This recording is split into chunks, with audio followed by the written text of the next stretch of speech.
नमस्ते प्यारे विद्यार्थियों, एक बार फिर से हमारी कक्षा में आपका स्वागत है। हम बिहारी सतसई के कुछ दोहों का अध्ययन हमारी पिछली कक्षा में कर चुके थे और अब उसी क्रम को आगे बढ़ाते हुए एक और दोहे के साथ मैं आज की कक्षा में उपस्थित हुआ हूँ। तो पर वारो उर्वशी सुन राधिके सुजान, तू मोहन के है उर्वशी वह उर्वशी समान। ये बहुत अर्थ के स्तर पर बहुत सामान्य दोहा है, लेकिन फिर भी इसमें यमक अलंकार का चमत्कार है। देखिए, आपको यहाँ पर उर्वशी उर्वशी कई बार दिखाई दे रहा होगा। यहाँ पर प्रत्येक बार, जैसा कि आप जानते हैं, यमक अलंकार की परिभाषा है कि जब एक शब्द का प्रयोग एक से अधिक बार हो और उसके अर्थ भी अलग अलग हो तो वहां पर यमक अलंकार होता है। तो पर वारो उर्वशी, यहाँ पर जो राधिका है वो निराश होकर के बैठी है और संभवतः इसलिए कि राधा ये समझ रही है कि कृष्ण उस पर ध्यान नहीं देते हैं, उसकी किसी और पर आसक्त हो गए हैं। तो उसकी सखी उसको समझाते हुए कह रही है कि हे राधिके, तुम सुजान हो, समझदार हो, तुझ पर तू इतनी सुंदर है कि तुझ पर तो मैं न्योछावर, वारो मतलब न्योछावर करना, न्योछावर करना।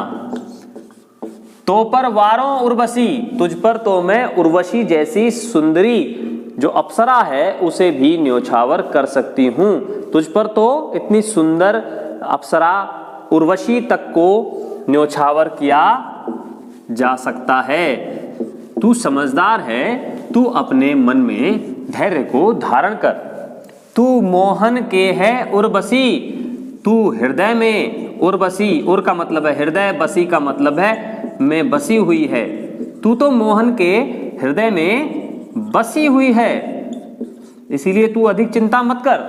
तू मोहन के हृदय में बसी हुई है, तू इतनी सुंदर है कि तुझ पर उर्वशी तक को न्योछावर किया जा सकता है। और तू मोहन के हृदय में इस तरह से बसी हुई है जैसे कि उर्वशी नामक आभूषण, जिस तरह से कोई एक उर्वशी नाम का आभूषण होता है, मैंने तो देखा नहीं है लेकिन ऐसा सुना है कि वह हृदय पर धारण किया जाता है, गले में धारण किया जाता है और हृदय तक लटकता है। तो उर्वशी नामक आभूषण के समान, यहाँ पर उपमा अलंकार भी है, समान आ गया ना, तो वाचक शब्द है और यहाँ पर एक वस्तु को दूसरी वस्तु के समान बताया जा रहा है, तो यहाँ पर उपमा अलंकार भी है। जो नायिका है उसे उर्वशी नामक आभूषण के समान बताया जा रहा है। तो तू उर्वशी नामक आभूषण जिस तरह से हृदय पर धारण किया जाता है, उसी तरह से तू मोहन अर्थात श्री कृष्ण के हृदय में बसी हुई है। इसीलिए तू किसी प्रकार की चिंता मत कर, अपने हृदय को सांत्वना दे और अपने हृदय में धैर्य को धारण करो।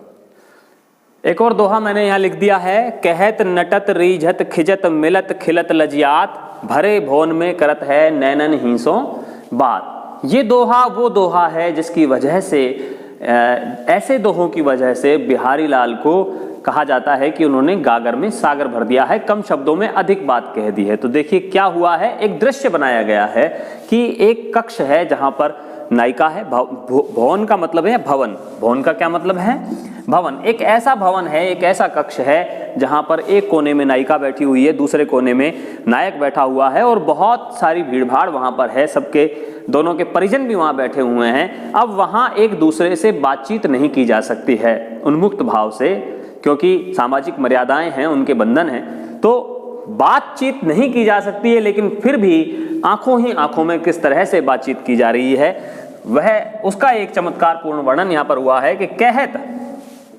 नायक नायिका से मिलने के लिए आंखों ही आंखों में कहता है, संकेत करता है। नटत, नायिका आंखों ही आंखों में उसे मना कर देती है।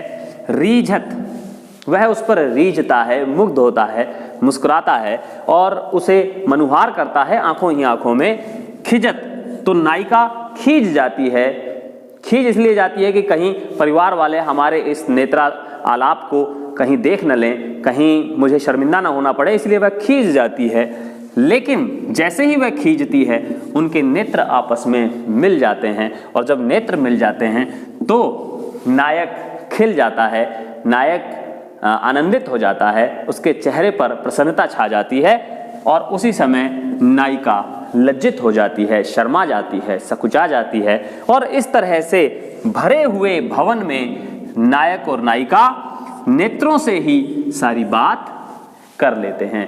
तो यहाँ पर कहत नटत रीझत खिजत मिलत खिलत लजियात, ये जो दोहा है इसमें ध्वनि मैत्री बहुत अद्भुत है, शब्द संयोजन बहुत अच्छा है और साथ ही साथ कम शब्दों में अधिक बात कहने का जो एक चमत्कारपूर्ण कौशल है उन्होंने व्यक्त किया है।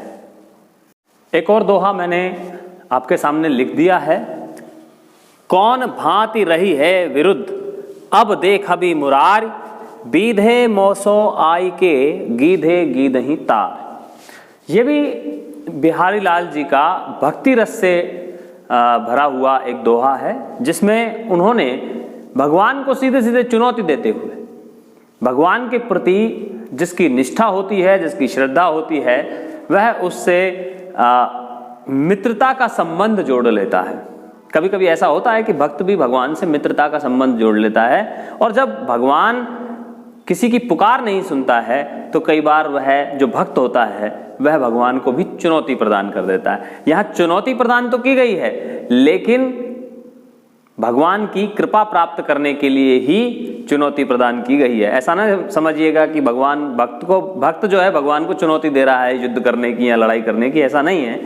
भगवान को उल्हाना देकर, उसे चुनौती देकर जो भक्त है वह अपना उद्धार करवाना चाहता है और किसी प्रकार भगवान का ध्यान आकर्षित करना चाहता है। इस दोहे में भी ऐसा ही कुछ देखने को मिलता है। यहाँ भगवान पर एक आक्षेप करता है कवि और कहता है कि कौन भांति रही है विरुद्ध, अब देख अभी मुरार। हे मुरारी, हे मुर राक्षस के अरि, अरि का मतलब शत्रु। मुरारी इसीलिए कहा जाता है भगवान को क्योंकि वो मुर नाम के एक राक्षस के अरि हैं, मतलब शत्रु हैं, इसलिए मुरारी कहा जाता है। तो अब देख अभी मुरारी, अब हे मुरारी मैं देखता हूं, अब देखता हूं मैं, इस तरह से चुनौती देते, अब देखता हूं कि कौन भांति रही है विरुद्ध। तुम्हारा जो यश है, तुम्हारी जो ये श्रेष्ठता है, तुम्हारा जो ये स्वभाव है और उसकी जो गरिमा है, मैं देखता हूं कि अब ये कैसे बची रहती है। यानी कि अब तुम्हारा जितना मान है, सम्मान है और जितनी तुम्हारी भक्तों का उपकार करने की जितनी प्रवृत्ति है वह सब आज नष्ट हो जाएगी। कैसे नष्ट हो जाएगी? क्योंकि अब तुम मुझसे बींधे हो, अर्थात तुम्हारा पाला अब मुझसे पड़ा है। मोसो, बींधे मौसो का मतलब है मुझसे पाला पड़ा है। आई के, अब आकर तुम्हारा मुझसे पाला पड़ा है। गीधे गीदही तार, गिद्ध, गिद्ध कौन? जटायु। जटायु के तार मतलब उद्धार करने के बाद तुम बड़ा अभिमान अनुभव कर रहे हो, लेकिन तुम्हें पता नहीं है कि आज तुम्हारा पाला किससे पड़ा है। किससे पड़ा है तुम्हारा पाला? मुझ जैसे पतित अधम व्यक्ति से तुम्हारा पाला पड़ा है। तुमने एक जटायु का उद्धार करके बड़ा अभिमान अपने मन में मत करो। भगवान को सीधा सीधा चुनौती दी जा रही है कि जटायु एक पक्षी मात्र का तुमने उद्धार कर दिया और उसके लिए तुम अपना यश जो है संसार में पुजवा रहे हो। तुम इतना अभिमान मत करो, क्योंकि आज तुम्हारा पाला मुझसे पड़ा है। मुझ जैसे अति पतित, अति अधम और नराधम व्यक्ति से तुम्हारा पाला पड़ा है। तुम इतना आसानी से अपना जो विरोध है वो नहीं कहलवा सकते। यानी कि आज तुम्हारी मान मर्यादा और तुम्हारा जो अभिमान है वो सब नष्ट हो जाएगा।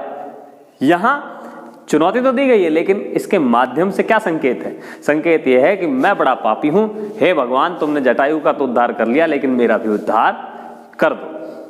तो इस तरह से बड़ा वाक चातुर्य इस दोहे में देखने को मिलता है। और एक पौराणिक कथा है जटायु के उद्धार करने की, आप सब जानते हैं, मुझे बताने की आवश्यकता नहीं है।